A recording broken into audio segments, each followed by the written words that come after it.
Hello, Etoya White. Am I saying your name correctly? Is it Atoya or Etoya? Etoya. Etoya White. Yes. And you are a licensed clinician? Licensed professional counselor. Yep. Okay, thank you. So, welcome to Carbon Convos. Thank you so much for your time today. It Absolutely. is May, and May is Mental Health Awareness Month. And today, I would love to talk about mental health among Black men. I don't feel that is discussed enough. And I want to start with you. Tell us a bit about your practice and what you do. Yeah, so I appreciate that. Again, my name is Etoya White. I'm a licensed professional counselor here in the state of Missouri. My private practice is in the Hazelwood area, North County, but I serve, all over the city. I started at adolescent age 12, well, sixth grade or 12 years old and up. But if they're 11 and they're sixth grade, that's fine. But I also do individual, marital, couples, family dynamic, and group counseling. I've been doing it in my solo practice for about 5 years now. Um, Prior to that, I worked in school district administration. I was previously a professional school counselor, but then also came a district level administrator, and then transition to full-time private practice. And I also do consulting work as well. So I work with as a speaker, trainer. I've worked with dozens of companies, and not just in the St. Louis area, but regional school districts, large corporations, small businesses, colleges and universities. I provide staff training, professional development, mentoring services. So I do a myriad of different things under my private practice and consulting umbrella. Thank you. And I definitely want to talk a little bit more about the consulting work that you do a little bit later. But I want to start with so suicide is the third leading cause of death for Black men ages 15 to 24. And Mhm. according to the National Institute of Minority Health and Health Disparities, Black men are four times more likely to die of suicide than Black women. Mhm. So, what are some of the factors that are causing that disparity? What is going on with Black men to where suicide is increasing among that group? Yeah, the success rate is one of the primary factors impacting the success rate is lethal means. So men are much more likely to be successful because they're using more lethal means. We're talking gunfire and things of that nature. So, but in terms of just suicidality in general, we're talking about a lot of that being suicide or the suicide rates or suicidal ideology being increasing for some of those same core reasons. We're talking about, access to affordable mental health resources, development of coping strategies, emotional intelligence, methods of resolving conflict in ways that are healthy, family dynamic stressors, and things of that nature. So, yeah, I mean, those are unfortunately the suicide rate, suicidal ideation in general still is symptomatic of some of these larger core issues that we're working to continue to address. But the lethal means, access to lethal means, and use of lethal means is a big part of what contributes to that disparity in success rate. When I was reporting, I did a story on how having guns in the house is something that will increase the likelihood of men, Black men, dying by suicide. So, is that something that you talk about in your practice with Black men? Do you ask them, do you have firearms in the household? And also, when I did a story about that, if they are locked away, like depending on the kind of lock you have, the more time it takes you to access the firearm, hope it will decrease the likelihood of someone taking their lives with a firearm because they will have those slight moments to think about their decision. Do you talk about that in your practice? Yeah, yeah. So if I have clients who come in and when, as a part of an assessment, I'm asking questions about suicidal ideation, history of any suicide attempts or even non-suicidal self-injurious behavior, self-harm behaviors, cutting, burning, hair pulling, any of those different kinds of things. And if those alarms go off, then certainly, I'm asking about, if they've had an attempt in the past or any kind of suicidal ideation. And some of the assessments that we use in the field help us to kind of narrow down and pinpoint information so that we know the level of service or the level of intervention individual clients need.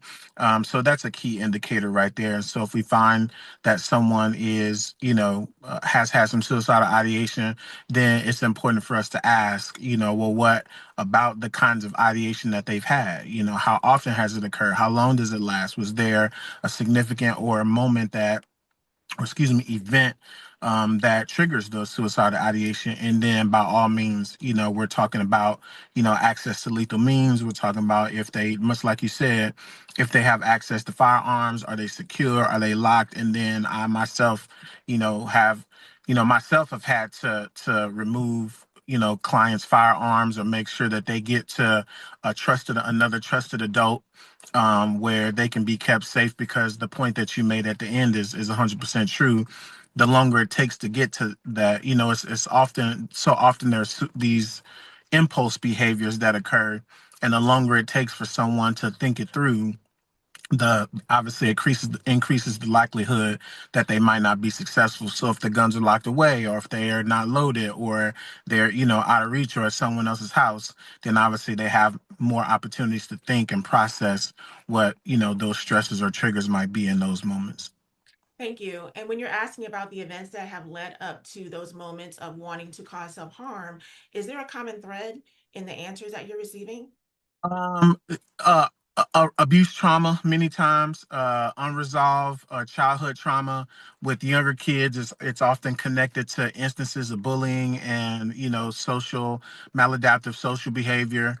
More often than not, with adults, I mean, we're talking about unresolved childhood trauma. It might be socioeconomic stressors, relationship stressors. But many times it's connected to childhood or unresolved trauma, typically abuse trauma, and that's just my very limited lens. I'm one practice, Right. among many, but that's been my experience. And obviously a lot of that is comes from having worked in the school environment as well. So many of those situations where I've lost students by means of suicide, and colleagues as well. I remember vividly, and a lot of those situations are just collective, these collected masses of energy from unresolved emotional issues. Again, a lot of times with adults, these are real time stressors that are happening. Could be divorce, could be any number of things. And so there's a range, but by age group, I tend to see more of the bullying, social issues impacting young people, where with older people, there's lots, real time depression, anxiety, unresolved childhood issues that are impacting how their day to day functioning as adults. When we're talking about mental health issues, depression, anxiety in Black male adults, and you mentioned childhood trauma, Mhm. there has been some conversation on social media about how a lot of Black men, more Black men than we know, have experienced some type of abuse, whether it be violent abuse, sexual abuse. And I'm just wondering, why is that so prevalent in so many Black men's experience? Yeah, because it starts early, unfortunately. So there's layers. There's so many layers to this conversation, right? And a couple of those layers are about the socialization of Black males, right? So that's kind of the first thing from a moral and value and belief standpoint. We're talking about the socialization or the missocialization, right? If that's a word, I probably just made it up, but that's okay. Um, it starts there with the concepts of faulty concepts of maleness, manhood, and masculinity that we see being implanted and seeded into young males at a very early age. That results in traumatic invalidation. They don't have an opportunity to express certain emotions, or the expression of those emotions comes with a consequence, a penalty, or a punishment, especially if they are certain kinds of words. And I like when I'm talking with my young men or even adult men, And the breakthroughs come when we have conversations about those situations, people, places, and situations that took their voices away. Even if it's something to just to the extent of being injured and being able to express that you're hurt or that you're sad, or depending on the family dynamic arrangement of the family. Like if we got boys that are raised in, certain environments, hey, we don't have time for hurt and pain and crying and so on. We gotta, put some water on it, you'll be okay, or whatever have you, stop all that crying. But that's where it starts, right? So if we're talking about today, a lot of the issues that we're dealing with today with the inability to effectively regulate emotion, resolve conflict, and things of that nature, a lot of it is seated in the invalidation that occurs throughout childhood, because we can't expect men to be able to identify with emotion words that they didn't have permission to use Right. in their formative years. Yeah. And that's a whole separate conversation that we could have because, as you Mm. said, there's so many layers to that. And I want to double back to talking about boys, where there's been an uptick in suicide among Black boys over the past few years, and you talking about bullying. And whenever I think of that topic, I always think of that episode on Atlanta where the little boy was being, one boy had a authentic shirt that his father bought him, and another boy had a fake shirt, and the one with the fake shirt tried to make everybody think the one with the real shirt had his shirt was fake. Did you ever see that episode? I didn't, but that's not unfamiliar at all. I mean, I recommend it. It was so powerful. The boy with the authentic shirt, his parents are going through a divorce, so he was already stressed out. And the other boy made him feel so badly that unfortunately at the end he died by suicide. And I couldn't watch Atlanta anymore after the episode. I was just like, I'm done. Wow. It was so heartbreaking and so sad, and it just hit so hard because those scenarios happen. 100%. We're losing Black men for all different kinds of reasons, and we're losing so many Black boys to suicide for reasons like bullying. And what are some other things that Black boys are going through that are leading them to this decision? Yeah, that's, just social issues. We're talking again, just the um, anxiety and depression, and not being able to recognize what healthy emotion is. So a lot of, there's a lot of essentially like a malfunction that occurs when they're not able to get support in, key pivotal moments, when it's so that they know that the emotion that they're experiencing, even if it's bouts of anxiety or depression, are perfectly normal throughout adolescence. And so unfortunately for Black boys, because so much of the weaponization of labels starts really early through the school process, so like the introduction to the mental health field, especially for Black boys, comes through school. And that's typically the result of an academic deficit, a behavioral deficit, an attendance issue, or something of that nature that, gets them or starts them in this process of being labeled. And so, being Labeled how? so labeled with, social emotional issues, or what I call it, and I like to say it begins the process of them being pathologized.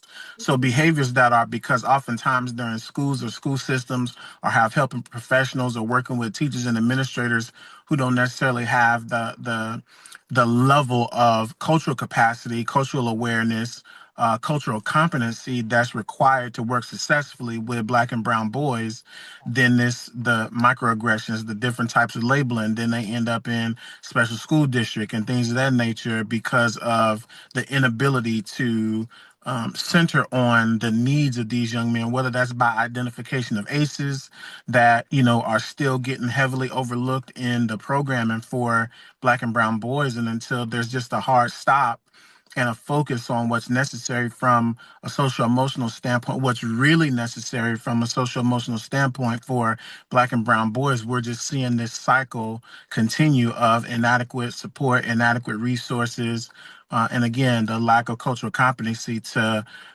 dedicate the resources necessary to support Black and brown boys. And when you talk about labeling, there's also the adultification of Black boys. There's been many studies about how Black boys 100%. are looked at as being older than they actually are. It happened with Michael Brown, with the pictures that were circulating through the Yeah. news media, that, oh, he was not viewed as, a young boy. He was being judged as a grown man who was um, more aware of his behavior than a child would be.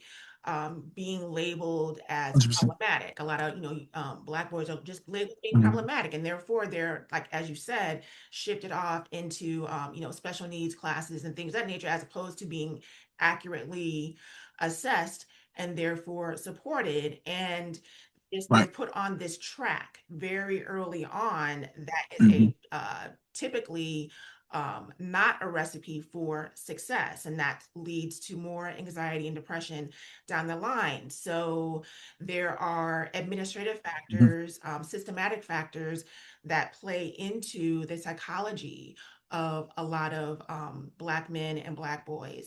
And now that it's 2026, conversations about mental health, depression, anxiety, cultural competency, now that we're having more of those conversations, do you feel, someone who has worked in the school system, that those things are beginning to change? Are things getting better? I mean, That sounds like a no. yeah, no, I mean, I just don't think, I think there's more conversation. I think there's more conversation because so many things are more visible. Mhm. I think there's more conversation because of, and obviously the impact of, what COVID did to society as we know it. I think there's more conversation about it. Um, I don't know if the, I don't know if the effort and the resources have matched the conversations, the number of conversations. I personally still don't see it with regard to, like, there's a lot. I mean, like I said, I work with school districts, I work with companies, and the conversation is great. But when it's time to put up the resources that are required or are necessary, there's that's when you find out if people really want to get down to resolving core issues. Is, are you willing to put the resources in place for the programs, that is, contract them with professionals like myself, to do consulting work, and so on, and everybody's not, that button's not getting pushed yet to the level that it probably should, especially with regard to getting high quality service providers in, to be able to support those communities and families. And you mentioned, adultification, and I think that works side by side with parentification as well. And so you've got parentification, and that's the assignment of, adult responsibility to young people who don't have the level of emotional intelligence, or they don't have the emotional capacity to handle all of that responsibility, while they're trying to, the stage of brain development that they're at, and they're working to, self actualize.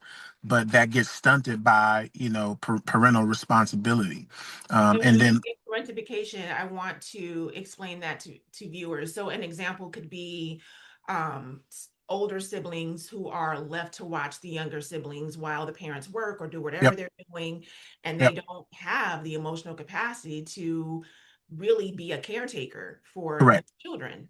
Correct, 100%. Yep, that kind of responsibility. I mean, I've had students who, couldn't participate in after school activities because they had to go meet their siblings off the bus, and have things taken care of, at home, to the extent that, they're not able to put, the correct amount of focus into their academics, and things of that nature. And obviously, they're struggling with regard to social connectedness, again, which contributes to the levels of the abnormal, levels of anxiety and depression that can happen, with our young people. And so the adultification part that then happens at school, and many times it's because of, physical stature or whatever have you, or however this presentation happens physically and emotionally, very much like for Black girls that we'll see, by, with either body shaming, or the idea that they're more mature because they're more physically mature, and that's what contributes to these,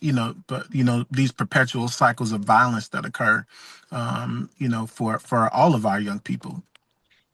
It's it's hard because a lot of what I'm hearing, I mean, parents have a responsibility to manage their household. However, um, that piece is also dictated by socioeconomics. Sure. You don't have the money for a sitter, um, or you're in a position where you have to work multiple jobs and you Mhm. just can't be at home for whatever reason.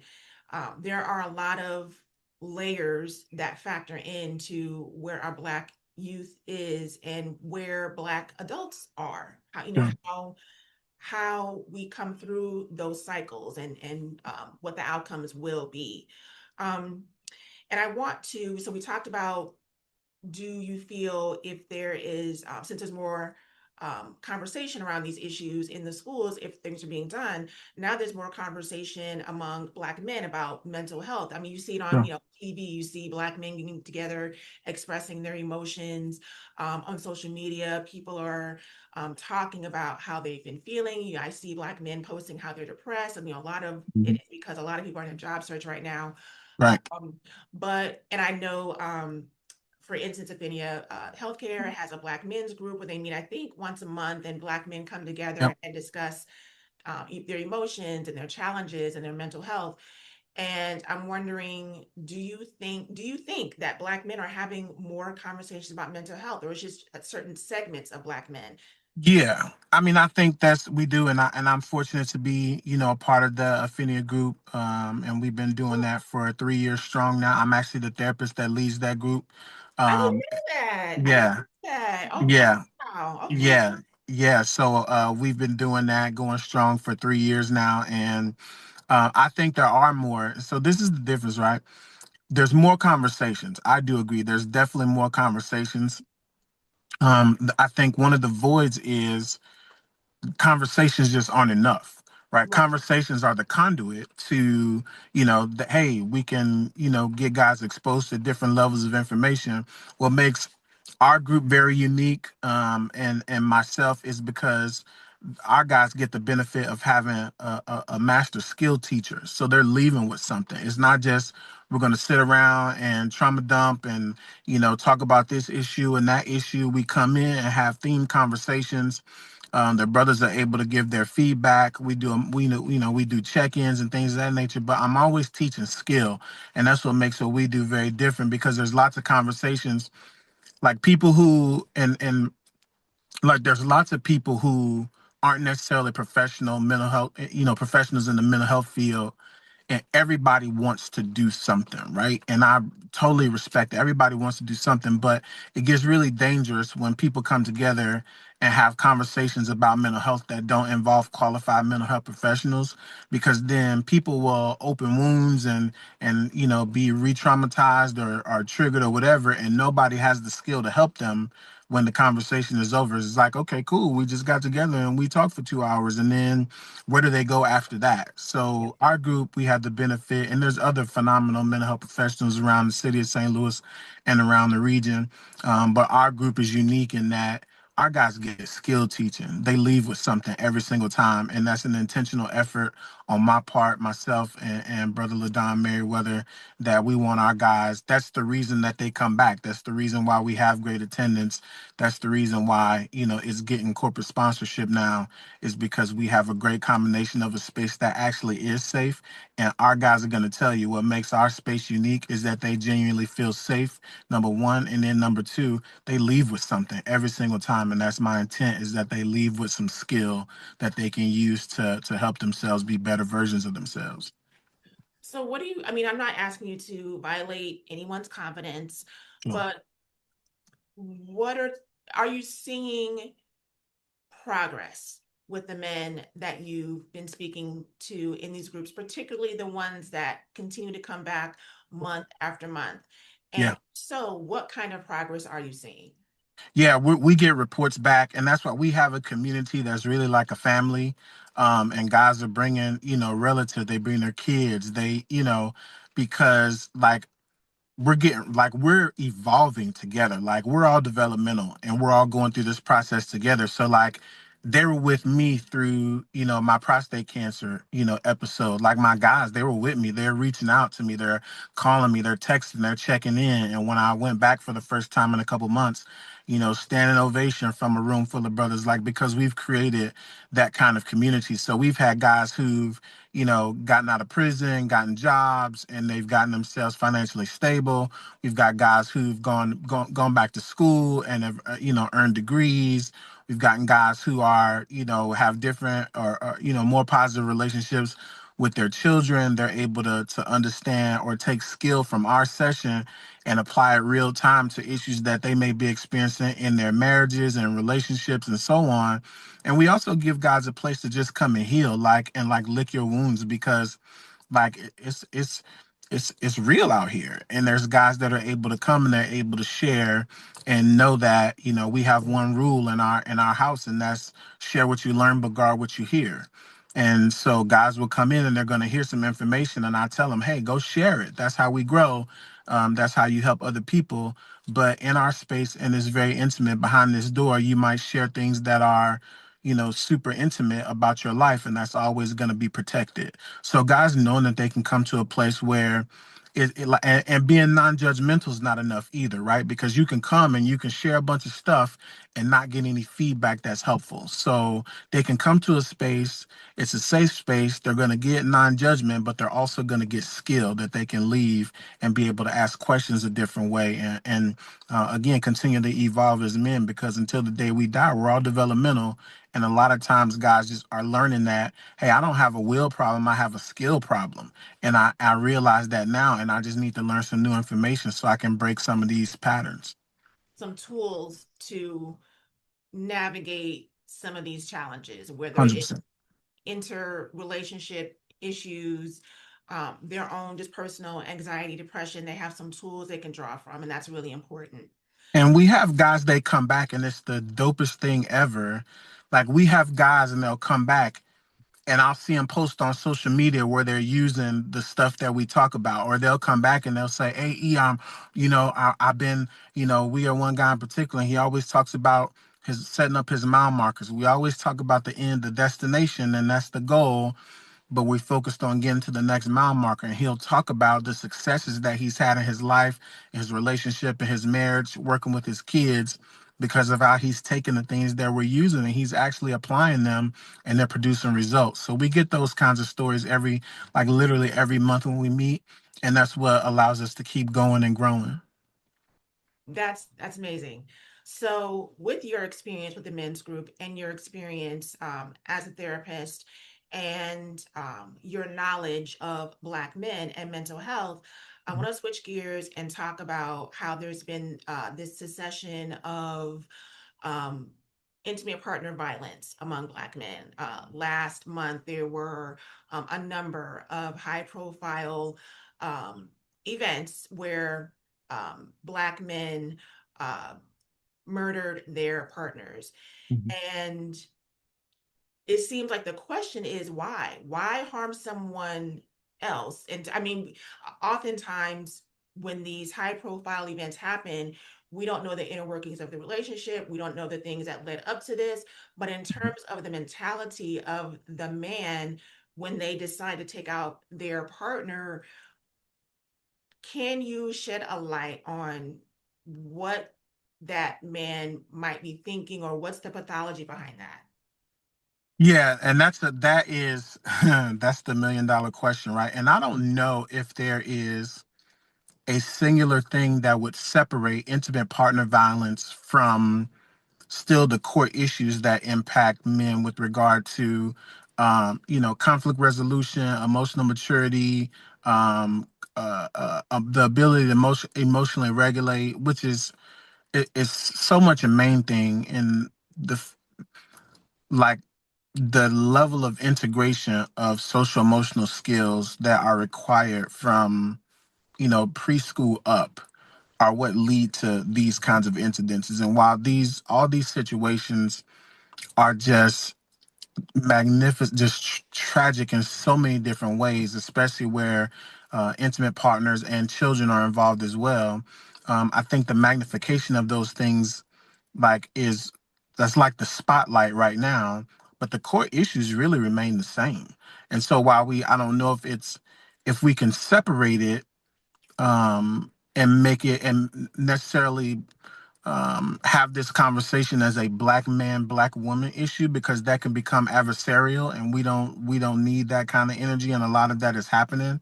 I think ultimately it still comes back to these main issues that men are dealing with, black men are dealing with, people in general, that leave them without the skill necessary, the emotion skill necessary. And make no mistake, there we can have conversations about substance use and substance abuse and the impact of undiagnosed mental health disorders, because those things factor in as well. Then the conversation still comes back to some of those core issues that need to be addressed with black men. When to walk away, what cooperation and collaboration looks like. And so many, especially couples that I work with, they come into relationships unprepared and with incongruent values. And so over so many years of the clashing and the emotion and men feeling like, or having these faulty concepts of what it means to be a provider. And so you get, when you run into a wall and you don't have the skill necessary to manage certain situations, now the level of emotional dysregulation, whether that's fueled by financial issues or issues of self-worth or job loss or any number of different things that are occurring, then you just have this powder keg that results in these just horrific incidents that have occurred. So, and again, I know that you cannot speak on behalf of these men who have committed these horrible crimes, So, but I'm curious to know, generally speaking, if a man is capable of doing that, are there signs? Are there typically signs of violence before we get to the point where he is trying to take you out? yeah, yeah. I'm more often than not, right? And it just really, um, that's kind of the thing, right? Without having an intimate inside view of what happens in these situations, like a lot of times, patterns of abuse are slow drip. So we Yeah. have to look at, different, what somebody might think is not necessarily controlling. Or when we think about abuse, and I have these conversations with couples right away, we're thinking, well, we don't have physical fights or anything like that, but that minimizes the impact of emotional and psychological abuse, which is much more damaging in these situations that ultimately contribute to the pattern of those who are being abused, or the victims of abuse, I'll say, staying in relationships when those obvious signs are there, right? And so in some of these situations, because they're so high profile, or they're dealing with people who are in positions of power or authority or whatever have you, a lot of those, the mental, psychological abuse, that stuff goes, kind of flies under the radar, until again we have these moments where everything hits the fan and you've got these episodes of violence that are occurring. Yeah. Yeah, because I wonder, and I guess that these things, they don't just happen out of the blue. There has to have been something along the way that led up to this, whether in the relationship or whether with the guy, that Mhm. put him on this path.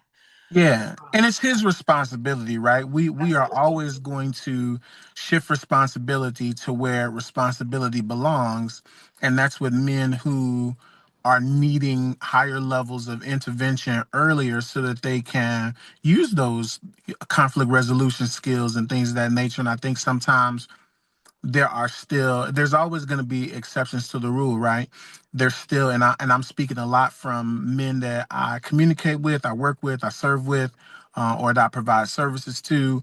The idea, or the um where in the process men have not evolved their morals and values around marriage and partnership, whereby in many situations still women are seen as, or partners, excuse me, for the sake of this conversation, are still seen more as property instead of partner. And so, again, because there's still a gap in, morality, or excuse me, from, values, that contributes to this conversation as well. Yeah. Yeah. And I wonder, because then the conversation, after people have read about these events and there's conversation, they wonder what happened before then they wonder, well, why did the woman stay? And that's a whole separate conversation. but I do wonder what's your position on when a woman is in a relationship and she's maybe not being physically hit, but she's being mitigated in other ways. Mhm. And it's obviously it's situational. You can't speak for every couple, every experience, Right. etc. Um, do you believe in working things out, or do you believe in the woman getting out? I definitely think it's circumstantial. I mean, I've worked with couples that have had abuse trauma in their relationships, and people who are willing. We're talking about, willingness versus willfulness. And I've absolutely have had people who have been successful in, because they realize that a couple things. What they realize is that it is a skill problem, and they do realize that two people have come together with a system of values and beliefs that come from somewhere, whether that is an abusive family dynamic upbringing or whatever have you. These patterns come from somewhere. Like a man, he doesn't learn this. He doesn't get this out of the Cracker Jack box and decide, oh, the way I deal with my woman is to, physically intimidate her or whatever have you. A lot of these things are patterns that are being perpetuated where people have not learned replacement skill. I'll never unlearn how to cuss somebody out. I'm always gonna know how to do that. I don't unlearn anything. I realize that that behavior doesn't produce what I want, and then I replace it with something. So Right. that's a lot of the skill work that we do is teaching replacement skill, and we do that in a way that is, that's realistic, like plug and play. And I think too, the other part of your question, I think that it's dangerous to minimize the impact of mental, emotional, psychological manipulation. It's dangerous, because, again, that's one of the most powerful forces. And so you've got woman partners in these situations who have responsibility for children and some of these other, aspects of the relationship. And then, two, there's a significant impact of, religious and spiritual impact, that where people believe that some aspects of being controlled or this manipulation is is led spiritually, right? So we've got some conflicting ideology coming from the church, at one point was the cornerstone of the Black community, and now it's almost the opposite. So, but you've still got people who are coming together who have incongruent values and patterns of abuse trauma that are being perpetuated intergenerationally, that's what contributes to some of these cycles continuing. Thank you. So, thank you for providing some insight on those really difficult and scary scenarios. Sure. And I want to switch gears again and double back to some of the consulting work that you do. Sure. Um, so you help companies, I guess, integrate mental health wellness into their infrastructure. Is that accurate? Yes. Okay. Yes, it is. So give me some examples of that work. So it can be as much as, I've worked with school districts and corporations on evaluating their wellness policies. And we do that, like wellness should be integrated from HR policies on down. We talk about how wellness is being integrated into the interview process, into, how they're handling, again, just the day-to-day atmosphere, whether it be in their school district or company, team building or otherwise. That's often connected with some of the previous work that went under the DEI umbrella or whatnot, team building. And so I take what they want, whatever their goal is, and now we're looking for, okay, cool. So what does wellness actually look like? Do you have a goal of what wellness will actually look like? And then we do some, just kind of some reverse engineering. Okay, cool. If your company, agency, school district, or whatever, if it had the atmosphere of wellness that you desired, what would it look like? What would be different? How would people behave? How would they treat each other? What would we see on the walls? What would we see in the break room? And I can walk into school districts and in school buildings, and within 5 minutes know if they are, if they're serious about wellness. I'm going to go right to the teacher break room, and what's happening in the break room is going to tell me if that place really values the wellness of their employees. We're going to look at policies. I've been a part of changes in um, like EAP, access to different resources and whatnot, making recommendations for, again, access to outside service providers, providing professional development, team building, coaching, training, Like I've done a myriad of different things, and so we start with evaluating policy because wellness has to look like something in your policies. It just can't be water cooler talk. It has to be what you actually use as governance for your organization. So, a question that has come up quite a bit, just in general national conversation, is should people talk about their mental health at work? For instance, if because I have a history with anxiety and depression, and there are times when I wonder, should I tell my boss this? Because if, my productivity has slowed down, there's a reason. Should I divulge that? What do you think? Should people talk about their mental health at work, or only under the circumstances of when they have to explain something like their productivity has suffered, etc.? Yeah, and I think if you have an environment where you are emphasizing wellness, I think you create pockets where people can have those kinds of conversations in a way that will allow them to get support. Because what's the idea of having wellness integrated into our environment if we don't address those specific things, right? And that's professional development, having people come in like myself, doing skill teaching or so that a lot of times there's still people that work for companies and agencies that don't fully know what they have access to in terms of EAP resources or access to outside resources or whatever have you. So I definitely think I don't know if I don't know if you can't, right? In some way, shape, I don't know if you can't or can I don't know if it's possible. Well, I guess it is, right? If you're going to continue to um compartmentalize issues that impact the wellness and the productivity of your team and the environment, I think it's completely healthy. Now, I think that has to be, within reason. But I think an environment that's healthy is a place that allows people, it has a place where people can, take a break or whatever have you and not just sit. But if we're talking about wellness, do we have resources that can help people? If, let's say, for education, if a teacher's having a hard day, where do they go? Like, are Right. they able to take a 15-minute break, get someone to come into their classroom, and they can go into a place where they can listen to some music or just sit quietly or, draw color in a coloring book or whatever it is that they need to reset themselves. So, yeah, I think it's 100% healthy, to have those kinds of conversations. And again, to a certain degree, because you have to protect your own privacy, and then also the privacy of others, because you want to make sure that if these conversations are happening, that they're also, focused on solutions and people having access to appropriate resources. Thank you.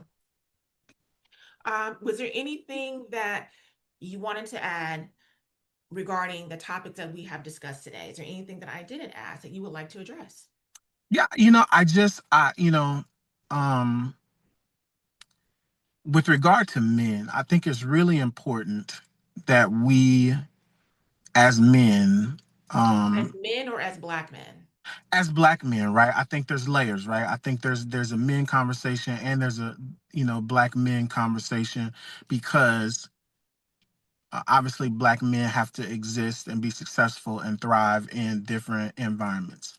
Um, from the aspect of black men, I just think because the community that we've built is so powerful and so welcoming, and I think it's what more people need to have access to. And that's one of the reasons that I create virtual services as well, is because there's a lot of brothers in places where they don't have access to a black male clinician. They don't have access to a group like the one that we have. And so us being able to expand our reach and get into spaces where we're having these conversations, that's why the school-based conversations are so important, because everybody wants to have support, especially if you have a predominantly white teaching staff and you're trying to work with black children, especially black boys. Well, you need some skill. Like, you got to know how to meet those needs. Relationships succeed or fail based on needs being met. And so it's the opportunity to come and have training on, have anti-bias training, have team building training, and have these layers so that, we don't have adults that are traumatizing kids, which unfortunately, again, obviously still happens. And so this space for men is so important because our men are fathers and some of the skill that they learn in our group and that they learn from me, they're able to take this back to their family and start to teach and train the next generation of kids, their own sons, daughters, nieces, nephews, cousins, or whatever have you, so that these patterns can break, so these results can change, so that our young people can be more successful at school, and so that we can raise people who are, who have some moral foundation, and that they can self-actualize and develop a value system that will lead them to doing a couple things. That is, increasing their understanding emotionally and otherwise, thinking critically, and then making sound decisions. Thank you. And lastly, I would like to ask you about how you're doing on your with your health issues. I'm doing well. Thank you so much for asking. It's been a roller coaster ride, and I think, I know what God does through me, and just having this layer of conversation added, because I'm so grateful. Even though, like, prostate cancer wasn't on my 2026 bingo card. It just wasn't, right? But right away, I just knew that, because of the platform that I have, being able to go and talk to Black men about prostate cancer now, because it's a silent illness. You're not going to see symptoms. You're not going to see, you got to go to the doctor. You got to get checked. You got to know your PSA levels. You got to know all these things, especially if you have breast cancer or prostate cancer in your family. Men just have to be aware. And so the number of brothers who've reached out to me and have said, man, I'm going to get tested, or I just went and got checked, or this is happening, that's happening, like, it lets me know that this experience is doing what it's supposed to do, and it's producing what it's supposed to produce. I got through surgery. I had surgery in March. Physically, I feel great. I'm just waiting to get to, I have a certain number of PSA rechecks that are considered untraceable, and then I'll be considered in remission. But the surgery, and I tell men this, like, the preparation for surgery and the physical parts of this journey are a walk in the park compared to the mental and emotional um, battle that ultimately takes place. And prostate cancer is different, especially for Black men, because it's an immediate threat to where Black men place a lot of, so where Black men and society places a lot of emphasis, and that's on sexual prowess. It's on our overall sexual health. And so I have conversations with men, and men struggle even with the decision making process, whether it's radiation or surgery, because that's a threat. It's a big threat. And because sex for men is um, a major part of how men grow into understanding intimacy, even though that's faulty, it's the fact remains is men put a lot of stock in that, and from a performative nature, and prostate cancer is an immediate threat to that. So nothing could have prepared me for what I've endured mentally and emotionally, in just trying to get my mind and my body back on the same page where they're, responding to. I'm not there yet, right? My body's not ready to do what my mind tells it to do, and I have to give myself grace and continue to be patient, through this healing process, and just to continue to stack good days. So I'm grateful. I'm above ground. Every day above ground for me is a good day. Well, I'm happy to hear that, and I definitely support you. I will be thinking of you, and I will be following up with you. Thank you so much. I'm grateful. I appreciate the opportunity today.